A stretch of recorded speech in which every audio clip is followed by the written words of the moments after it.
네, 안녕하십니까. 오늘은 성 어거스틴에 대해서 살펴보도록 하겠습니다.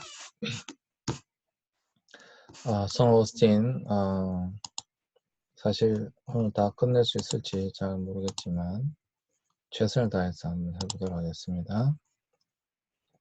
성 어거스틴. 자, 성 어거스틴은요, 교회 역사 안에서 사도 바울 다음으로 교회에 큰 영향을 끼친 인물이 누구냐라고 한다면 성 어거스틴이다, 이렇게 이야기할 수가 있습니다.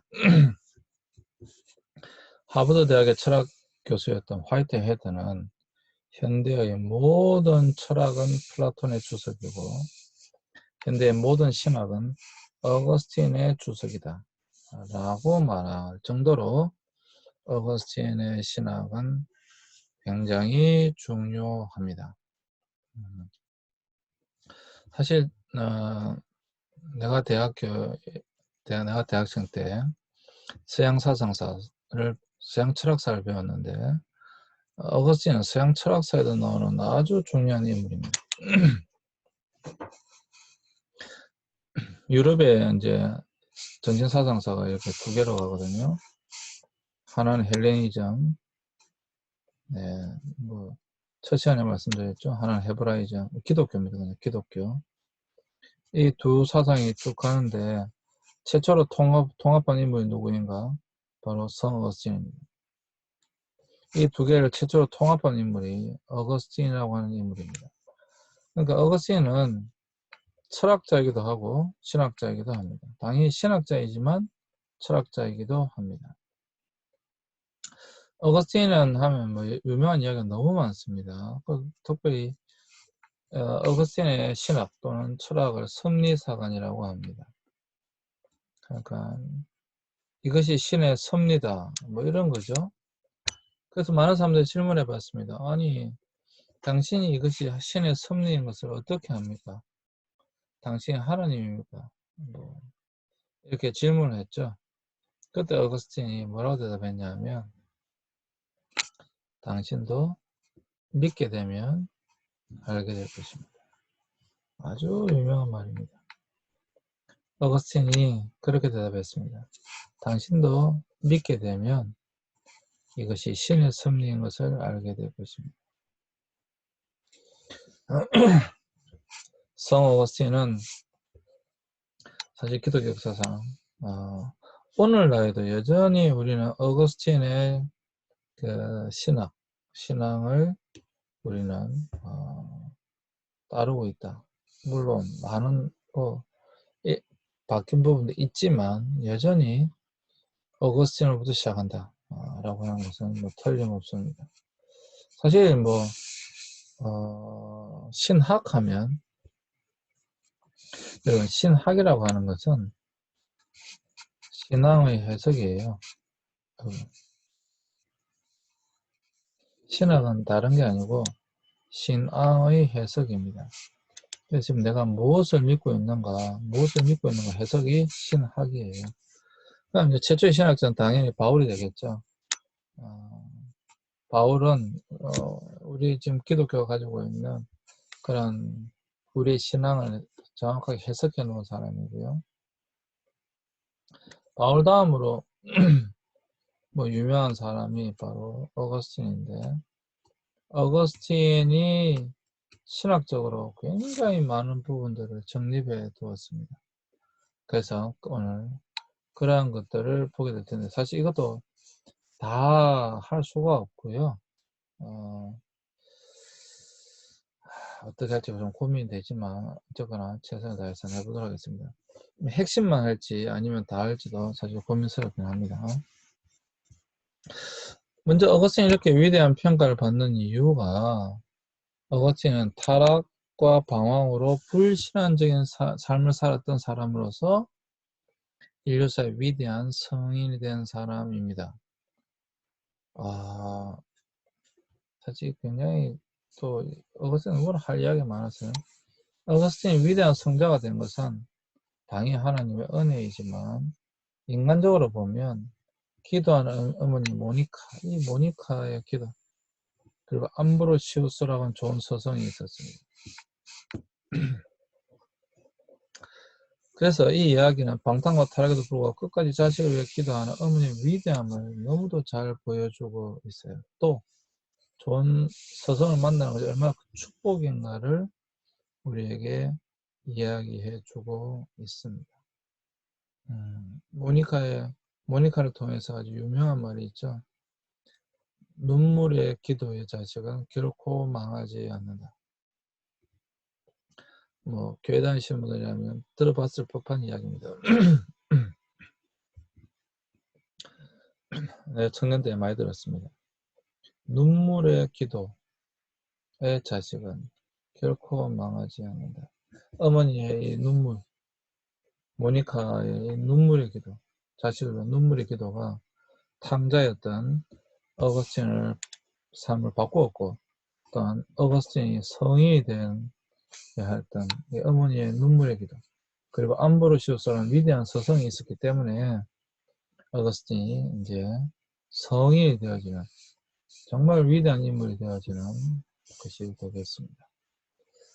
네. 또한 어거스틴의 신학 사상이 로마 카톨릭 교회와 개신교회 신학의 토대를 놨습니다. 참 이게 쉽지 않은데요. 로마 카톨릭 교회와 개신교 두 양쪽으로부터 다 이렇게 인정받는 신학자가 그렇게 흔하지 않습니다. 정말 흔하지 않습니다. 거의 뭐 오거스틴 정도라고 봐야 되지 않을까요?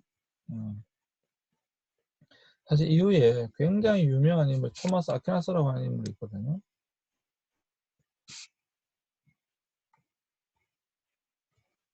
신학 대전을 쓴 토마스 아퀴나스도 다음에 할 겁니다.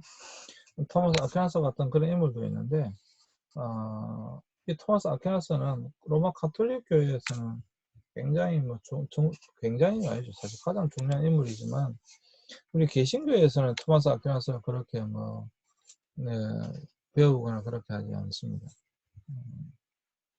사실 로마 카톨릭 교회와 개신교회의 양쪽으로부터 정말 중요하게 인정받는 사람 거의 성 어거스틴이 거의 유일하지 않을까요? 그 정도로 굉장히 중요한 인물이다라고 하는 것이고요. 네, 그의 신학은 지금도 여전히 영향을 끼치고 있다. 이렇게 보시면 되겠습니다.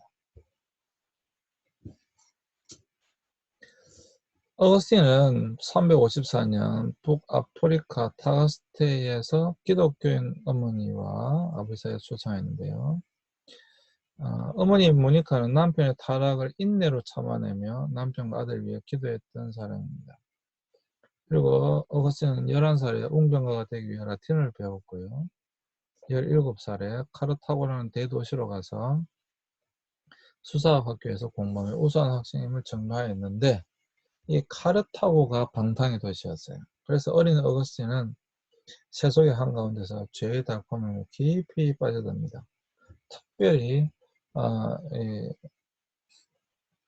어거스틴이 쓴 책에 보면 극장의 연극에 탐닉했다. 오늘날로 말하면 포르노에 탐닉했다. 이렇게 생각하시면 되겠습니다.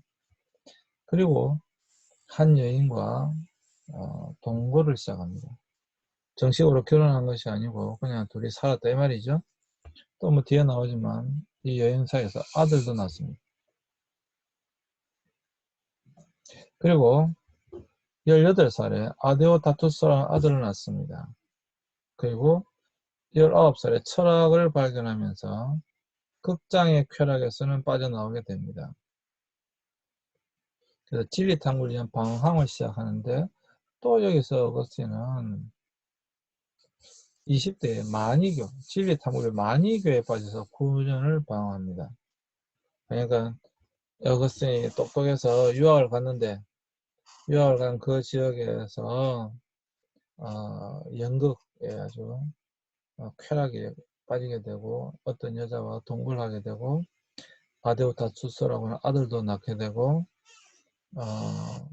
이제 극장의 쾌락에서 빠져나왔는데 진리찬도 하다가 이제 이단에 빠지게 되는 그런 삶을 살았다라고 하는 것이죠. 그래서 젊은 어거스틴은 성경의 비지성적이라고 비웃었습니다. 그러다가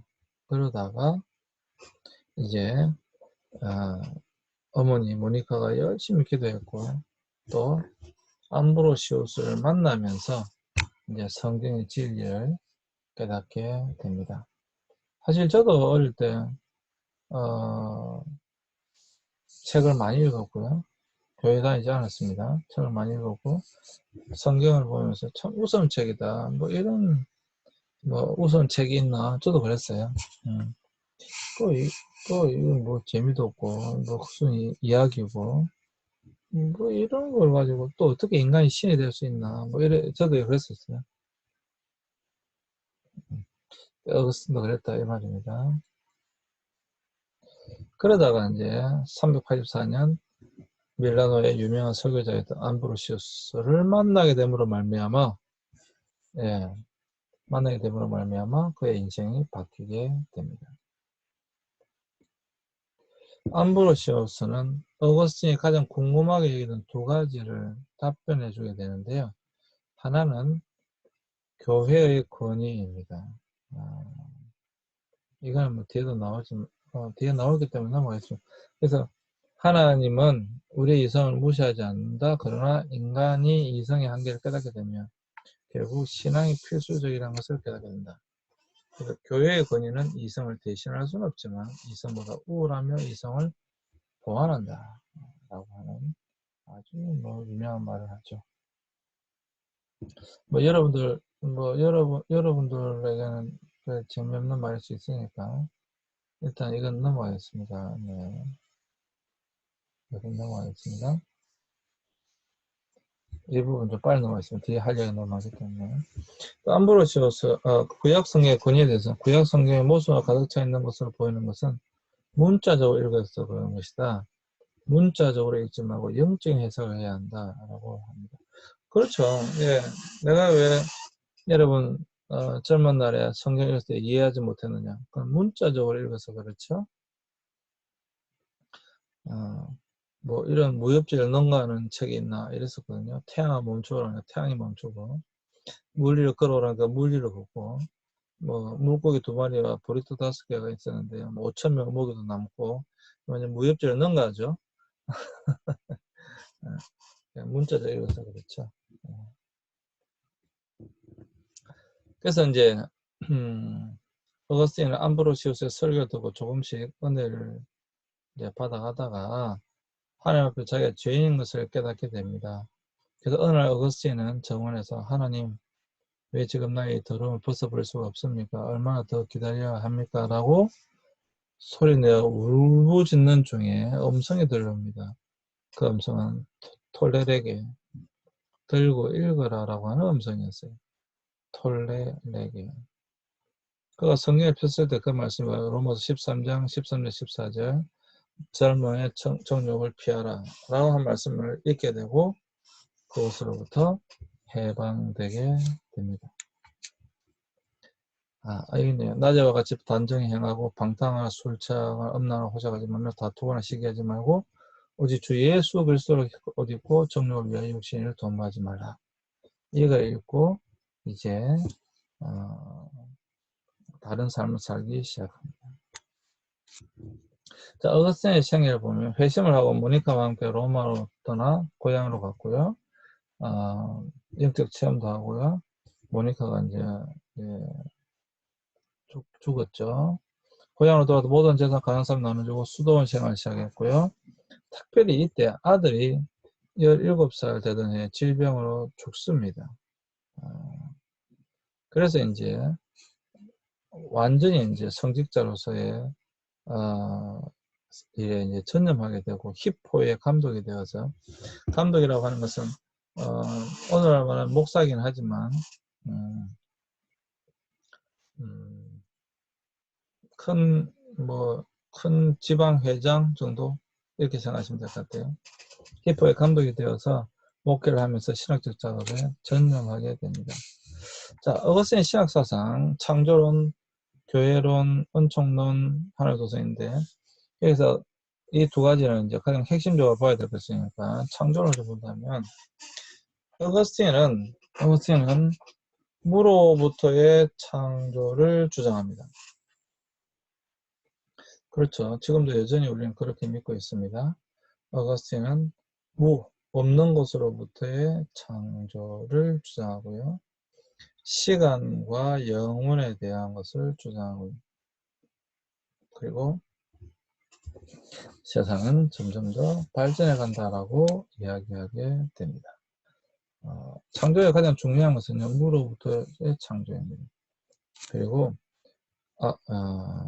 안 읽겠습니다. 네. 그리고 또 읽지 않겠습니다. 이것도 읽지 않겠습니다. 뒤에 보면 중요한 게 많기 때문에 이건 넘어가겠습니다. 네. 그 다음에 이제 이 시간에 요것만 하고 이제 쉬도록 하겠습니다. 아닙니다. 죄송합니다. 요거를 남겨두겠습니다. 요걸 남겨두고 다음 시간에 두 개를 한꺼번에 다 하겠습니다. 일단 요걸 넘어가겠습니다. 네. 이게 가장 중요하기 때문에 그래요. 넘어가겠어요. 자, 뒤에 할 겁니다. 걱정하지 마세요. 이거 지금 쓰면 좀 그럴 것 같아서. 그 다음 펠라기우스, 이것도 다음 시간에 두 개 다 하도록 하겠습니다. 가장 중요한 거니까. 일단 넘어가겠습니다. 그 다음에, 하나님의 도성에 대해서 하고 잠시 쉬도록 하겠습니다. 자, 410년에 코트족의 왕 알라릭이 군대를 이끌고 로마를 약탈합니다. 그때 이 사건 로마에 하나님을 믿는 로마가 왜 무너지는가에 대한 엄청난 충격을 주게 됩니다. 그래서 어거스틴이 쓴 하나님의 도성이라고 하는 책을 쓰게 됩니다. 무려 이 책을 쓰기 위해 15년 오랜 세월에 거쳐 하나님의 도성의 유명한 책을 저술을 하게 됩니다. 그럼 이 책의 내용의 핵심이 무엇인가?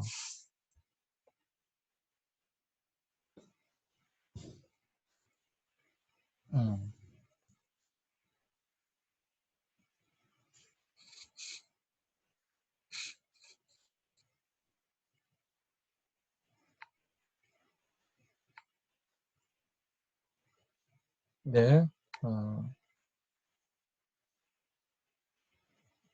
오케이. 자, 지금 이것에 대해서는 따로 화이트보드로 넘어가서 설명드리겠습니다. 자, 하나님의 도성만 하고 이번 시간 쉬겠습니다. 굉장히 중요한 거기 때문에 이번 시간에 요것만 하겠습니다. 자, 보세요. 하나님의 도성. 어거스틴이 아주 오랜 시간 동안 고민하면서 하나님의 도성이라고 예, 책을 쓰게 됩니다. 여기서 어거스틴이 플라톤 철학을 가져옵니다. 자, 그냥 하겠습니다. 플라톤 철학을 가져옵니다. 플라톤 철학을 가져와서 여러분 플라톤 하면 여러분 무엇이 생각나십니까? 자, 플라톤 하면 여러분 잘 아시는 이데아죠. 이데아가 뭡니까? 이상적인 세계잖아요. 이데아가 이상적인 세계거든요. 이상적인 세계. 그리고 이 땅, 현재 이 땅은 이게 실제적인 이상적인 세계이고 이 땅은 단지 이상적인 세계를 비추는 그림자에 불과하다라고 본 거예요. 그래서 이 땅에서는 이제 이데아, 그러니까 유토피아죠, 유토피아. 이 유토피아를 향해서 우리는 나아가야 되는 거예요. 근데 이 유토피아를 향해서 나아가는데 이데아, 이상적인 세계를 위해 나아가는데 중간 매개체가 있죠? 그게 뭡니까? 철인 정치입니다. 그러니까 철학자들이 다스리는 세상. 철학자들이 다스리면 이 땅을 이데아로 이상적인 세계로 만들어갈 수가 있다. 라고 플라톤이 주장했습니다. 자, 이것을 그대로 대입시키면 됩니다. 그대로. 우리의 고향은 본래 하나님의 나라, 천국입니다. 이걸 하나님, 천국이라고 할까요? 그냥? 천국입니다. 본래 이 천국, 바실레이아라고 하는 이 바실레이아 투데이, 하나님의 왕국, 하나님의 도성, 똑같은 말이에요. 천국. 이 천국이 우리의 고향이라는 거예요. 이 천국이 본래 우리의 본래 고향이라는 겁니다. 여기가 실제라는 겁니다. 근데 지금 우리 어디에 살고 있느냐? 이 땅에 살고 있죠. 세상, 이 땅 혹은 세상에 살고 있습니다. 근데 이 세상은 어떤 세상이에요? 죄로 가득 찬 세상이에요. 그리고 이 땅에서는 우리는 잠시 살다가 나그네와 같은 삶이에요. 나그네. 잠시 살다가 합니다. 뭐 내가 여러분 50년 넘게 살았는데 뒤돌아보니까 좀 눈만 감고 눈 떠니까 벌써 이 나이가 됐어요. 벌써 우리 막내가 대학교 2학년이 됐어요. 아주 오래 사는 것처럼 뭐 눈 한 번 감았다가 눈 몇 번 떠 다니까 벌써 세월이 이렇게 갔습니다. 잠시 이 땅에 머물다 가는 거죠. 본래 우리의 고향은 어디냐? 천국이라는 겁니다. 천국. 그래서 이 땅에 있는, 그래서 로마가 불타고 이런 것들도 이 로마든 그것이 어디든지 간에 본래적인 곳이 아니라 본래적인 곳은 천국이 본래적인 곳이고 여기는 그냥 잠시 머물렀다 가는 곳이기 때문에 얼마든지 그런 일이 발생할 수 있다라고 주장한 겁니다. 그러면 천국을 향해 가야 된다. 천국, 뭐 그런 찬송도 많죠. 여기가 이데아, 플라톤이 이야기한 것처럼 우리가 나아가야 될 그 세상이다. 그러면 이 땅에 사는 이 나그네의 삶을 천국으로 인도하는 것은 무엇이 있을까요? 이건 초인정치라고 했는데 그것은 바로 교회다. 이렇게 이야기했어요. 교회. 그래서 굉장히 중요한데 세상은 교회를 통해서 천국으로 인도되어지는 것인데 교회는 천국 그 자체는 아니다. 교회가 천국은 아니다.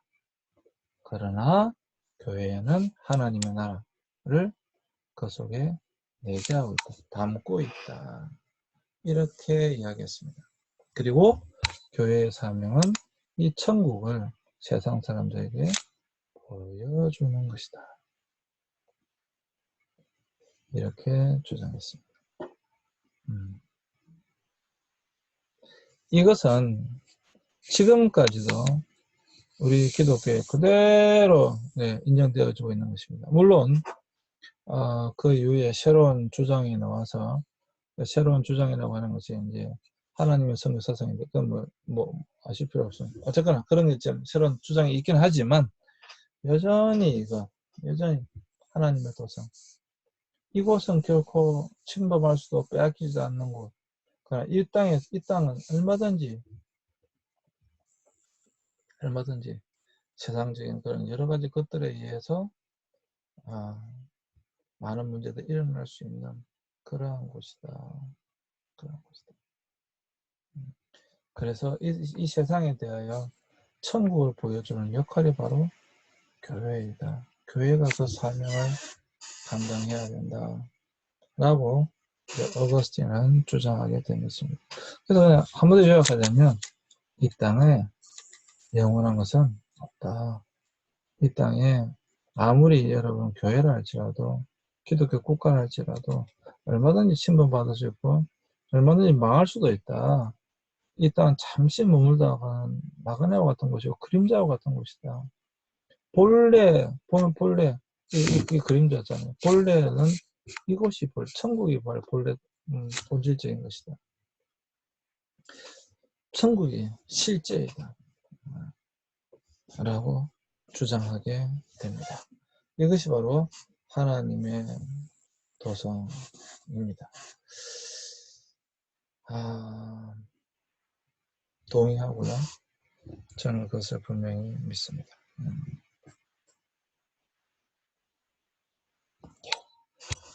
네, 자, 여러분, 잘 보셨죠? 그러면 또 잠시 쉬었다가 이제 두 가지 논쟁 하기 전에 두 가지 논쟁 하기 전에 남은 부분을 조금 사실 확인해야 되는데요. 어거스틴 업적은 메시아 재강림 준비시대에 있어서 로마 제국 박해 시대가 종료될 때 아까 섭리사가 말했죠. 중심 인물이고요. 기독교 신학이나 교회 역사 중요한 인물이었는데, 첫 번째 역사적 측면은 지중해를 둘러싸고 있던 고대 사회는 지역이나 민족에 따라서 각각 히랍, 로마, 이집트, 팔레스타인 등 독특한 문화를 발전했는데, 어거스틴 당시에는 로마가 모든 지역들을 정치 군사적으로 지배하고 있었습니다. 그때에 많은 것들이 차이점도 있었는데, 기독교 교리의 체계화에 큰 기여를 한 인물이 바로 어거스틴입니다. 기독교 교리의 체계화에 결정적 역할을 한 사람, 앞방로 그런 교회론, 천국에 대한 것, 이 땅에 대한 것들, 제가 큰 기여를 한 인물이 바로 어거스틴이다. 그 다음에, 네, 그렇고요. 두 번째, 저술자 측면. 어거스틴은 굉장히 많은 책들을 남겼습니다. 그리고 그 책들은 역사적으로 다 매우 중요한 의미를 지니고 있습니다. 지금도 그 책들에 나타난 사상들은 대부분이 기독교 정통교리의 표준으로 받아들여지고 있습니다. 그리고 초대교회 제정된 기독교 정통교회 역사적 배경을 알기 위해서는 여러 가지 이단 사상들이 얼마나 많이 주장을 봐야 되는데, 그런 것들을 어거스틴이 하나하나 반박하게 되는 거죠. 그러니까 그 반박할 것을 잠시 쉬었다가 다음 시간에 할 겁니다. 그런 반박 내용들이에요. 그 다음에 어거스틴에 제작되는 신공론, 그러니까 아까 말한 하나님의 돈, 데 시비타테 데이라고 합니다. 그 다음 또 참 종교에 관하여, 기독교 교리에 관하여, 삼일체에 관하여. 어거스틴은 삼일체에 관하여도 했어요. 그래서 어거스틴은 삼일체를 사랑의 관계라고 정의했습니다. 성도의 예정에 관하여, 영혼과 그 기원에 관하여, 자유의지에 관하여, 죄와 은총에 관하여, 교회의 통일성에 관하여, 신앙과 신조에 관하여, 이런 책들이 있습니다. 또 신국론, 가장 뛰어난 책으로 읽혀지고 있는 신국론. 그 다음에 또 여러 철학적인 책들도 있습니다. 그리고 고백론, 아까 말한 것처럼 고백론, 자신의 젊은 시절에 어떤 죄를 지었는지 아주 적나라하게 고백하고 있는 고백론, 설교지, 여러 편지들, 여러 질문에 대한 답변들, 또 편람들, 이런 정말 많은 책들이 있습니다. 그리고 교리적인 측면에서도 창조, 삼일체, 원죄, 예정, 신앙과 이성, 자유의지와 은혜, 구속, 교회 등의 핵심적인 기독교 교리들을 체계적으로 정리한 사람이 바로 성 어거스틴입니다. 교리들도 명확하게 해석을 노력했고요. 그런 것들은, 이 어거스틴의 교리들은 여전히 지금도 유효합니다. 그래서 어거스틴 위대한 인물이에요. 1700년이 지났는데도 불구하고 굉장히 지금도 1600년이 지났는데도 불구하고 여전히 아주 중요한 그런 인물이 되겠습니다. 네. 자, 다음 시간에 잠시 쉬었다가 여러분 이제 다음 시간에 어거스틴의 어떤 두 가지 논쟁을 통해서 어거스틴 신앙을 살펴보도록 하겠습니다. 잠시 쉬겠습니다.